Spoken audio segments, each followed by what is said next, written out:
আসসালামু আলাইকুম। আলহামদুলিল্লাহ, অনেক কিছুর ভিডিও আমরা আজকে তুলে ধরার চেষ্টা করবো ইনশাআল্লাহ। এবং এবার যেহেতু আমরা অরিজিনাল সোনালী মুরগিটা লাগিয়েছি, তাই এবার সোনালী মুরগি 22তম দিনে কতটুকু ওজন আসে ইনশাআল্লাহ আমরা এই ভিডিওতে জানার চেষ্টা করব।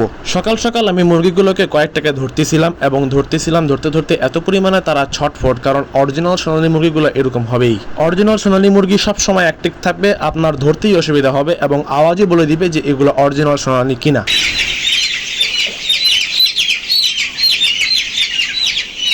চারটা মুরগি ধরলাম আমি, এভারেজ ওজন মাপার জন্য চারটাই যথেষ্ট। এবং যেহেতু আমরা এগুলোকে পার্টিশন দিয়ে রাখছিলাম এবং ধরে এদেরকে আমি বাইরে নিয়ে আসলাম।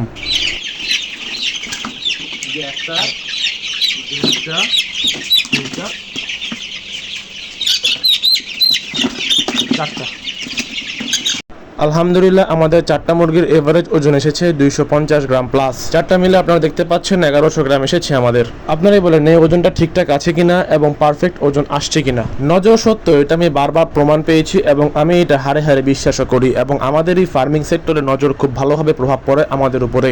তাই আল্লাহ উত্তম পরিকল্পনাকারী।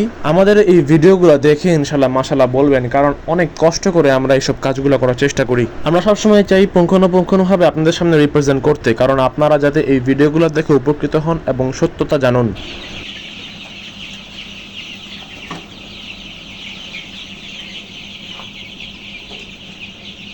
মাশাআল্লাহ, আমাদের খামারের নতুন অতিথি আমরা নিয়ে এসেছিলাম। আমরা অল্প কিছু পরিমাণেই নিয়ে এসেছি এবং দেখি এগুলোকে নিয়ে আমরা বড় করতে পারি কিনা এবং এগুলো বাচ্চা উৎপাদন করতে পারি কিনা বা ডিম ফোটাতে পারি কিনা। এগুলো সম্পর্কে আমাদের ধারণা একটু কম, কারণ আমরা আগে দেশি হাঁস নিয়ে কাজ করেছি, এই চীনা হাঁসদেরকে নিয়ে আমরা কাজ করিনি। তবে মাশাআল্লাহ আলহামদুলিল্লাহ চীনা হাঁসগুলো খুবই ভালো, আমাদের খুব একটা সমস্যা হচ্ছে না। আলহামদুলিল্লাহ পিওর দেশি মুরগিগুলো বাড়ছে। তার পাশাপাশি চীনা হাঁসগুলোকে আমরা আমাদের বড় হাঁসের ঘরে রেখেছি এবং এখানে চীনা হাঁসগুলো খুব সুন্দরভাবে থাকে। চীনা হাঁসের কয়েকটা বৈশিষ্ট্য আমি খেয়াল করলাম, তারা কম খায় এবং কম পানিতে বিচরণ করে। অল্প কিছু খাবারেই তারা অধিক পরিমাণে দ্রুত বৃদ্ধি হয় এবং তারা একটু দেশি হাঁসের থেকে অধিক রকমের পোষ মানায়। বড় হয়ে এদের কালার কেমন হবে আমার জানা নেই, তবে ইনশাল্লাহ আশা করছি যেন সুন্দর কালার হয়। এদেরকে যাতে আমরা সুন্দর করে বড় করতে পারি এবং বড় হয়ে আমরা ইনশাল্লাহ এদের আপডেট দিব।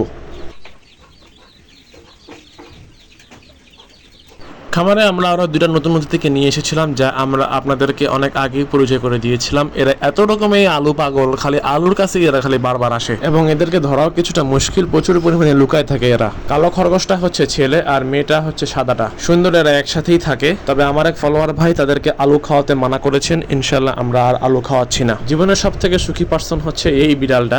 আলহামদুলিল্লাহ এর কোনো কাজ নাই, এই খালি শুয়ে বসে থাকে। ফার্মের উপরে আমাদের একটা চাল কুমড়া গাছে আমরা অনেকগুলো চাল কুমড়া আজকে হারভেস্ট করলাম। আলহামদুলিল্লাহ আমরা এগুলোকে বাসার খাওয়ার জন্য তুললাম। ফার্মের এই প্রাকৃতিক জিনিসগুলো খেতে আলহামদুলিল্লাহ খুবই ভালোই লাগে আমাদের। চীনা হাঁসগুলোকে সন্ধ্যা হওয়ার সাথে আমরা এদেরকে ফিড খাবার দিয়ে দিলাম আর থায়াবিনের ওষুধ দিয়ে দিলাম, যাতে হাঁসগুলো স্ট্রং থেকে সারা রাত। 22 নম্বর দিনে রানীক্ষেত ভ্যাকসিন দিতে হয়, তাই আমরা বিকাল থেকে সন্ধ্যা পর্যন্ত পানি তাদের অফ করে রেখেছিলাম, যাতে ওদের তৃষ্ণাটা খুব ভালোভাবে পায়। ওদেরকে যদি একটা পারফেক্ট তৃষ্ণা আপনি দিতে পারেন, তাহলে ওরা ভ্যাকসিনের পানি খুব তাড়াতাড়ি শেষ করে ফেলবে। প্রায় আমরা 4টা থেকে ওদেরকে 7টা পর্যন্ত 3 ঘন্টা ওদেরকে আমরা পানি অফ করে রেখেছিলাম, যাতে ওদের তৃষ্ণাটা খুব ভালো মতো পায় এবং ভ্যাকসিনের পানিটা খুব ভালো মতো তারা খেতে পারে।